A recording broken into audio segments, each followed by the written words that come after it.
మన ప్రభువును రక్షకుడైన యేసుక్రీస్తు పరిశుద్ధ నామమున ప్రియమైన సంఘం ప్రియమైన బిడ్డలారా, హృదయకాల సమయం దేని వాక్యం ధ్యానిస్తాను ముందుగా ప్రార్థన చేస్తుందా. ప్రార్థన. కృపగల తండ్రి, దయగల మహేశ్వరుని బంగారు పాదాలు కొన్ని ఎక్కలేని వందనాలు, స్థితులు, స్తోత్రములు. గతించిన రాత్రి అంతా నీ రెక్కల చాటుని కాచి కాపాడి సంరక్షించండి దేవా. హృదయకాల సమయం సజీవ లేఖను చేరి ప్రార్థించండి.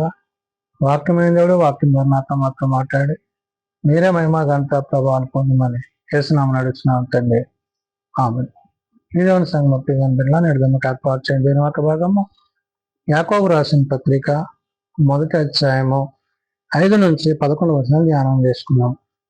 యాకోబు రాసిన పత్రిక 1వ అధ్యాయము 5 నుంచి 11 వచనములు ఈ విధంగా రాయబడింది. నీలో ఎవరికైనాను జ్ఞానము కొదువుగా ఉన్న ఎడల అతడు దేవుని అడగవలెను, అప్పుడు అది అతనికి అనుగ్రహింపబడును.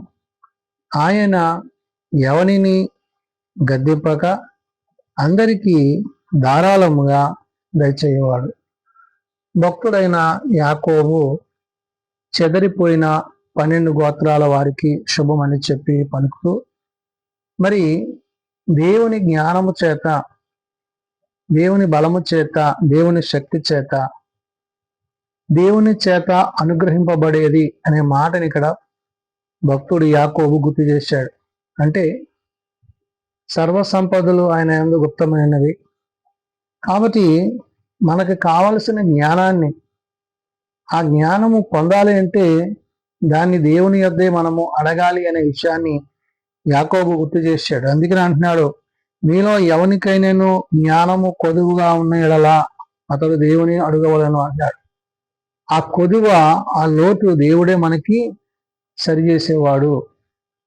ఎందుకంటే జ్ఞానాత్మ చేత మనము జ్ఞానం కలిగి దేవుని యందు భయభక్తులు కలిగినప్పుడు వాడు ఆ జ్ఞానాన్ని పొందుతాడు.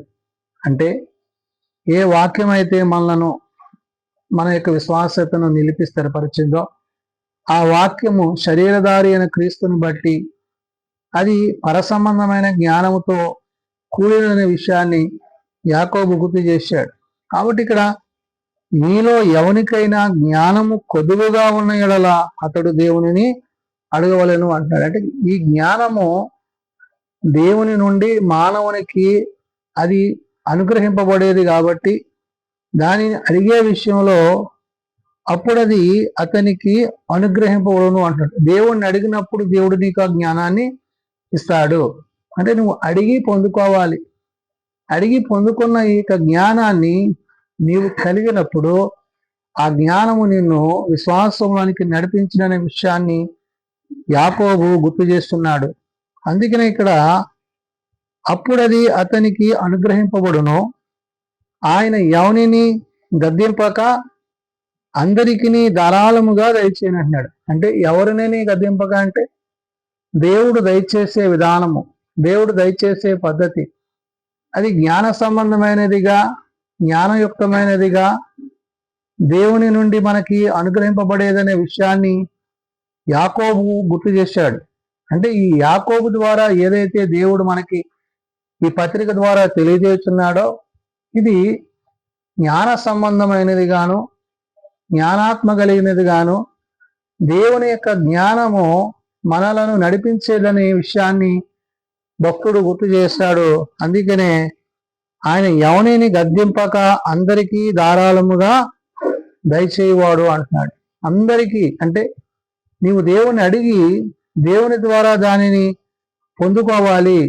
ఆ పొందుకున్నది దేవుడు నీకు అనుగ్రహించేదనే విషయాన్ని గుర్తు చేస్తూ, అయితే అతడు ఏమాత్రము సందేహింపక విశ్వాసముతో అడగవలెను.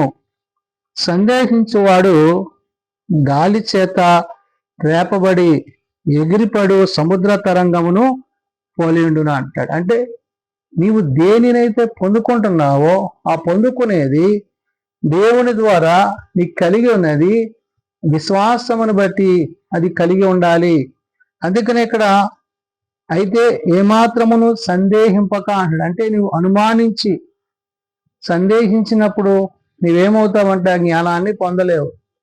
అంటే నీవు విశ్వాసములో ఏదైతే దేవుని నుండి పొందుకుంటున్నావో ఆ పొందుకునేది విశ్వాస సంబంధమైనదిగా దేవుని నుండి నీకు ఇవ్వబడేది. కాబట్టి ఇక్కడ యాకోబు ద్వారా దేవుడు చెప్తున్నాడు, అయితే అతడు ఏమాత్రము సందేహింపక విశ్వాసముతో అడగవలెను, సందేహించువాడు గాలి చేత రేపబడి ఎగిరిపడు సముద్ర తరంగమును పోలి ఉన్నాడు అంటాడు. అంటే స్థిరత్వం లేనివాడు, నిలకడ లేనివాడు, దేవుని యందు భయం లేనివాడు, భక్తి లేనివాడుగా అతడు ఏమవుతున్నాడంటే తనకి ఎటు తోస్తే అటు తను ప్రయాణం చేసేవాడుగా ఉంటున్నాడు, అటు తలంపులు కలిగి ఉంటున్నాడు అనే విషయాన్ని ఇక్కడ యాకోబు గుర్తు చేశాడు.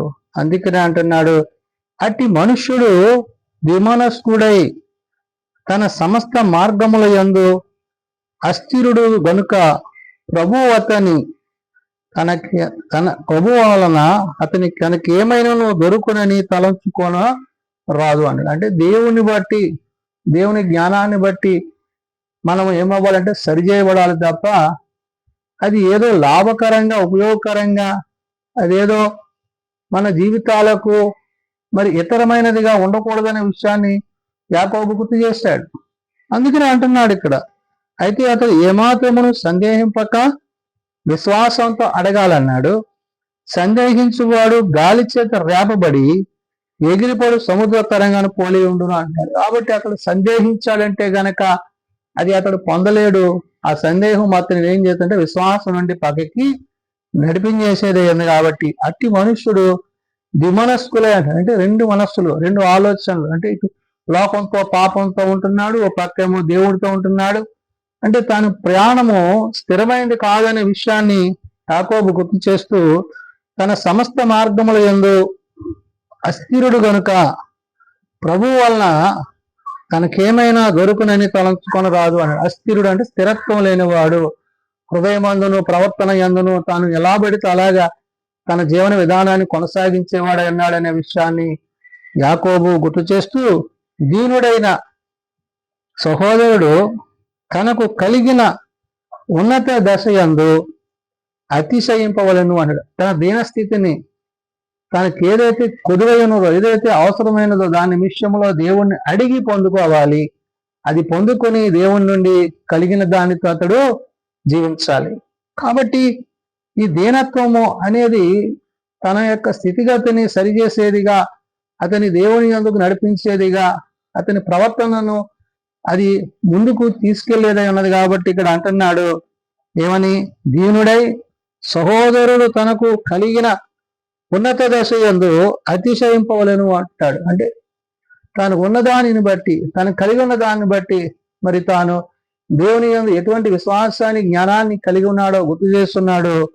ధనవంతుడైన సహోదరుడు తనకు కలిగిన దీనదశ ఏమంటున్నాడు, ధనవంతుడైన సహోదరుడు తనకు కలిగిన ఆ యొక్క దీనదశను అతిశయింపవలను.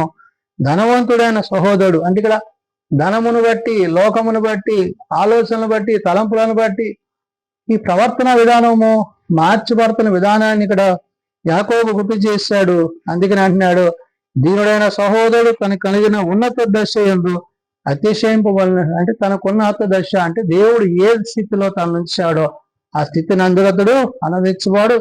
ధనవంతుడైన సహోదరుడు తనకు కలిగిన దీన దశ యందు అతిశయింపవలను అంటున్నాడు. అంటే మనం హృదయములో, ఆలోచనలో, ప్రవర్తనలో, తలంపులలో ఏది దేవుని చిత్తమో, ఏది దేవుని ఉద్దేశమో ఎరిగిన వారమై జీవించే వారమై ఉండాలి.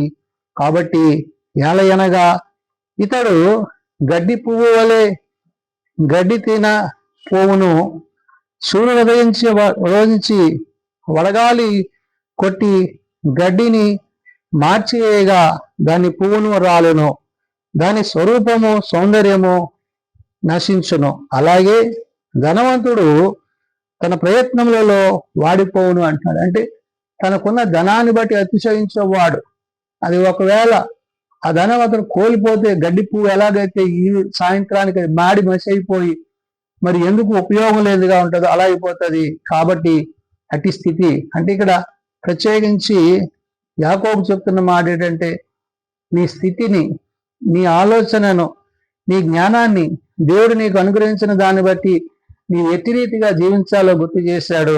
అందుని ఇక్కడ మాట్లాడుతున్నాడు, ఏలయనగా ఇతడు గడ్డి పువ్వు వలె గతించిపోవును అంటున్నాడు. అంటే ఆ గడ్డి పువ్వు ఎలాగైతే ఉదయాన్ని మూర్చి సాయంత్రానికి అది వాడిపోతుందో అలాగా ఆ ధనమోహము చేత అతడు ఏమవుతున్నాడు, సూర్యుడు దయించి వడగాలి కొట్టి గడ్డిని మార్చివేయగా దాని పువ్వును రాలును, దాని స్వరూపము సౌందర్యము నశించును. అలాగే ధనవంతుడు తన ప్రయత్నములలో వాడిపోవును అంటే తన ధనాన్ని నమ్ముకునేవాడు జ్ఞానాన్ని గాక, దేవుని ఆలోచన గాక, దేవుని తలంపులను గాక తన స్వచిత్తాన్ని చేసుకునేవాడు అట్టివాడై ఉంటున్నాడు. కాబట్టి అలాంటి స్థితిలో మనం ఉండకూడదని యాకోబు మరి ఎవరైతే యేసుక్రీస్తు యొక్క దాసులైన మరి దేవుని బిడగా అన్య దేశాల్లో చెదిరిపోయిన ఆ 12 గోత్రాల వారికి శుభమని చెప్పి ఈ పత్రిక రాస్తూ నేడు మనము ఆ సహవాసములో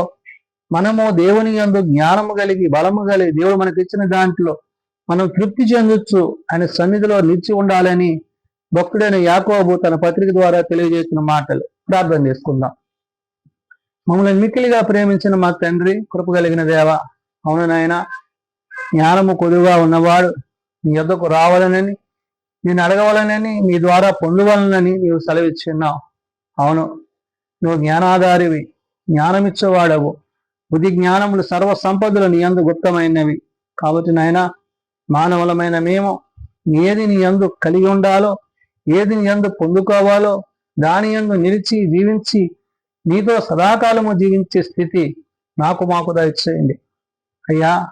శరీరధారిగా, వాక్యధారిగా, ఆత్మరూపిగా మా అందరితో మాట్లాడుతూ మమ్మల్ని హెచ్చరిస్తున్న దేవానికి వందనాలు. అవును, నీ సేవకుడైన యాకోబు ద్వారా నీవు తెలియజేసిన ఈ యొక్క మాటలను బట్టి మేము ఏది చేయుట నీకు మేలని నీవు తలంచావో మేము స్థిరమైన విశ్వాసముని కలిగి, స్థిరమైన ఆలోచనలు కలిగి, అయ్యా నీ యందు నమ్మిక కలిగి, నీ యందు భయభక్తులు కలిగి నీ చిత్తానుసారంగా జీవించుటకు నాకు నేర్పించండి. బలహీనలను బలపరచండి, రోగులను స్వస్థపరచండి. ఆయా ప్రార్థనావసరాలు కలిగిన కుటుంబాలను ప్రత్యేకపరచండి. చిన్నబిడ్డలు, యవనులు, పెద్దలు, వృద్ధులు ప్రతి వారినైనా వాని తరగతిలో చొప్పున ఆశీర్వదించి దీవించండి. ఏ ఒక్కరూ నశించక అంతటా అందరూ మారు మనసు కలిగి పాపక్షమాపణ కలిగి నిత్యరాజ్యమందు నీతో యుగయుగాలు జీవించగలందరూ కట్టుకృప దయచేయమని నేను పరిచర్యలో తోడేయండి, సంరక్షించమని మీరు ఆఖరికే మమ్మల్ని సిద్ధపరచమని యేసునామం నడుచున్నాం తండ్రి, ఆమేన్. పరలోకమందున మా తండ్రి, నీ నామం పరిశుద్ధపరచబడుగాక, నీ రాజ్యం వచ్చుగాక, నీ చిత్తం పరలోకమందు నెరవేర్చినట్లు భూమి మీద నెరవేరుగాక. మానదినాన్ని మాకు దయచేయండి. మెడల ప్రార్థన చేసిన వారిని మేము క్షమించిన ప్రకారం మా ప్రార్థనలను క్షమించు. శోధంలో ఏకాదశులను తప్పించండి. రాజ్యము, శక్తి, మహిమ నిరంతరము నీవేన తండ్రి, ఆమేన్. మన పరమ తండ్రి అయిన దేవుని ప్రేమ, ప్రభువైన యేసుక్రీస్తు కృప, ఆదరణకర్త అయిన పరిశుద్ధాత్మ సహాయము సదా తోడండి సంరక్షించునుగాక. ఆమేన్.